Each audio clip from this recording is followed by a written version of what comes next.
Alors, étape suivante dans la clôture de notre exercice comptable, la clôture et l'impression des journaux. Alors, nous allons revenir à l'exercice N-1, donc à l'aide de fenêtres. Là, on est sur le nouvel exercice créé. Nous allons revenir à l'exercice 2019, donc N-1. L'objectif va être de clôturer les journaux. Alors, à partir du moment où nos journaux vont être clôturés, ils ne seront plus modifiables. Il faut donc effectuer cette opération à la fin des travaux d'inventaire, lorsque nous avons vraiment fini toutes les écritures d'inventaire.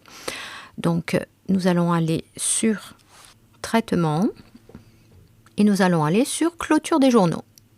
Là encore, l'assistant va nous guider.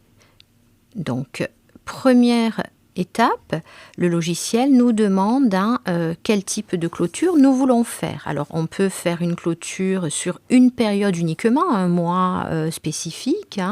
On pourrait clôturer janvier, par exemple. Si nous voulons une clôture partielle, dans ce cas-là, la modification des écritures déjà présentes ne serait plus possible, mais il serait possible d'ajouter de nouvelles écritures, ou si l'on veut, une clôture totale qui verrouillera complètement le journal et ne permettra plus aucune écriture ni aucune modification. C'est ce que nous allons choisir, puisque nous allons clôturer l'exercice par la suite. Alors, étape suivante, le logiciel nous demande quel type de journaux nous voulons clôturer. Donc, vous avez bien vu, nous avons la possibilité de ne clôturer qu'une période ou un mois donné, mais également de ne clôturer qu'un journal spécifique. Alors, dans ce cas-là, nous allons tout sélectionner. Mais il est bien sûr possible de travailler au cas par cas et par étape, en fonction de la progression de vos écritures d'inventaire. La période de limite à clôturer, nous allons prendre décembre. Et nous allons passer à l'étape suivante.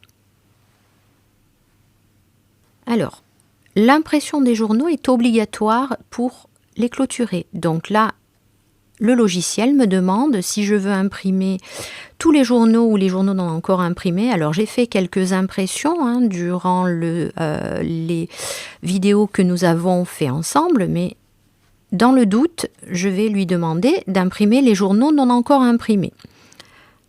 Ou même, on peut lui demander tous les journaux pour avoir une trace, une sauvegarde papier. Je vais lancer le traitement. Alors, il me prévient, il me dit que la clôture empêche toute modification. Donc là, c'est OK. On va dire oui.